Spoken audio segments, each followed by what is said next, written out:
Hello प्यारे दोस्तों, आप सभी का स्वागत है कहानियों का ढाबा चैनल पर। दोस्तों, आज की कहानी पंडित दीनदयाल उपाध्याय जी के बारे में है। पिलानी के बिरला कॉलेज से इंटरमीडिएट की परीक्षा प्रथम श्रेणी में उत्तीर्ण करके एक मेधावी बालक समाज सेवी व उद्योगपति घनश्याम दास बिरला के सामने पहुंचा। बिरला जी ने बच्चे को पुरस्कृत करते हुए कहा, तुम्हें क्या चाहिए बेटा? बच्चे ने तत्परता से उत्तर दिया, मुझे आपका आशीर्वाद चाहिए। बिरला जी बच्चे के उत्तर से खूब प्रसन्न हुए। उन्होंने बच्चे को स्वर्ण पदक और 250 रुपये के अलावा 10 रुपये मासिक की छात्रवृत्ति प्रदान की। यही बालक आगे चलकर एकात्म मानववाद के प्रवर्तक पंडित दीनदयाल उपाध्याय के रूप में जाना गया। राजस्थान के जयपुर में धनकिया में 25 सितंबर सन 1916 ईस्वी को जन्मे दीनदयाल उपाध्याय का बचपन दुख और संकटों के बीच बीता। जन्म के कुछ समय बाद ही उनकी मां राम प्यारी उन्हें लेकर मथुरा जिले के पैतृक गांव नगला चंद्रभान आ गई। पिता भगवती प्रसाद रेलवे में कर्मचारी थे। पंडित दीनदयाल जब 2.5 वर्ष के थे तो पिता का देहांत हो गया। जब वह 7 वर्ष के हुए तो माँ भी चल बसी। मजबूरी में उन्हें फिर अपने पैतृक गांव से पलायन करना पड़ा। ननिहाल में रहते हुए उन्होंने अपनी प्राथमिक और माध्यमिक स्तर की पढ़ाई पूरी की। बीए करने के लिए कानपुर के सनातन धर्म कॉलेज आ गए। आगरा के सेंट जॉन कॉलेज से अंग्रेजी साहित्य में एमए करने के दौरान वह नानाजी देशमुख के संपर्क में आए। बीमार ममेरी बहन की सेवा करने के कारण वह एमए द्वितीय वर्ष की पढ़ाई पूरी नहीं कर पाए। पंडित दीनदयाल समाज के लिए कुछ अलग करना चाहते थे, इसीलिए उन्होंने नौकरी के अवसरों को त्याग दिया और समाज सेवा के स्वप्न को लेकर भाऊराव देवरस के पास गए और स्वयं को आजीवन समाज सेवा के प्रति समर्पित कर दिया। एक निर्भीक पत्रकार, प्रखर लेखक, गहन अध्येता और संस्कृत धर्मी के रूप में पंडित दीनदयाल उपाध्याय के योगदान को सदैव याद किया जाएगा। सन 1947 ईस्वी में श्री भाऊराव देवरस की प्रेरणा से उन्होंने राष्ट्र धर्म पत्रिका का प्रकाशन शुरू किया। पांचजन्य और दैनिक स्वदेश का प्रकाशन भी यहीं से शुरू हुआ। प्रेस में सामग्री देने से लेकर कंपोज करने तक और प्रूफ पढ़ने तक का कार्य उन्होंने किए।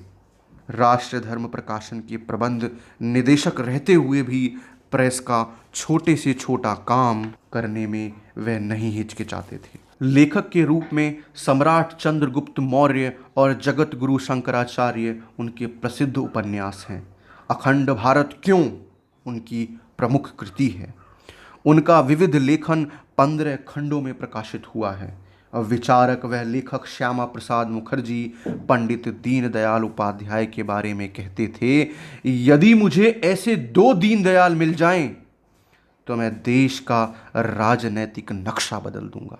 सन 1951 ईस्वी में राजनीति में आने के बाद वह भारत की सामाजिक समरसता के प्रबल पक्षकार बन गए। वह मानते थे कि यदि समाज में छुआछूत और भेदभाव घर कर गया तो यह राष्ट्र की एकता के लिए घातक होगा। एकात्म मानववाद के संदेश में ऐसे राष्ट्र की कल्पना की गई है जहां विविध संस्कृतियां विकसित हो सकें। एक ऐसे मानव धर्म का सृजन हो जिसमें समाज के प्रत्येक व्यक्ति को समय, अवसर और स्वतंत्रता प्राप्त हो सके।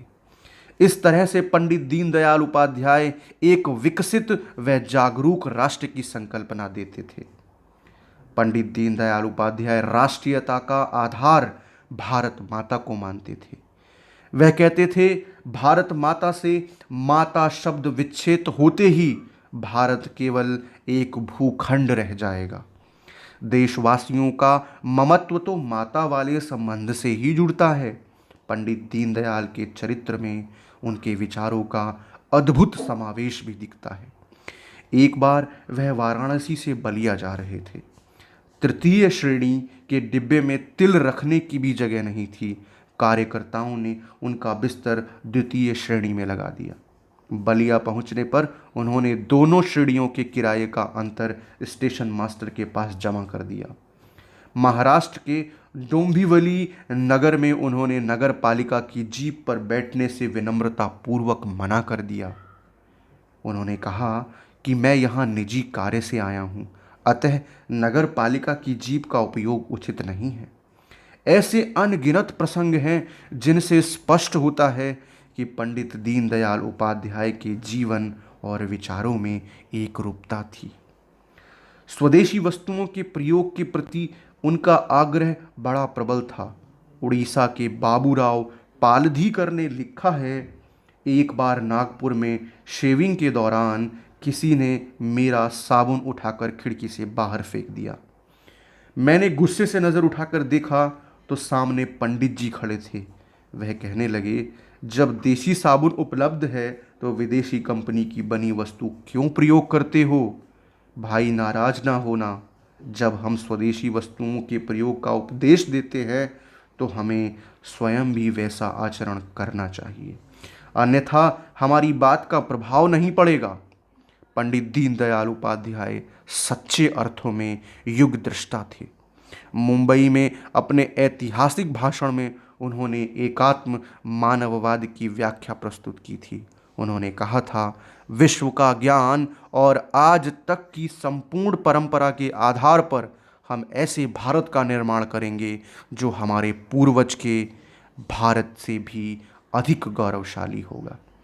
हम सभी पंडित दीनदयाल उपाध्याय जैसे तेजस्वी, तपस्वी और यशस्वी युग चेता महापुरुष के सपनों के भारत का निर्माण करने का संकल्प लेते हैं और हम सभी को यह संकल्प लेना चाहिए। तो प्यारे साथियों, इस कहानी में इतना ही। अगर इस कहानी ने आपके हृदय को छुआ है तो कमेंट सेक्शन में हमें ज़रूर बताइएगा और हमारे चैनल को सब्सक्राइब कीजिए।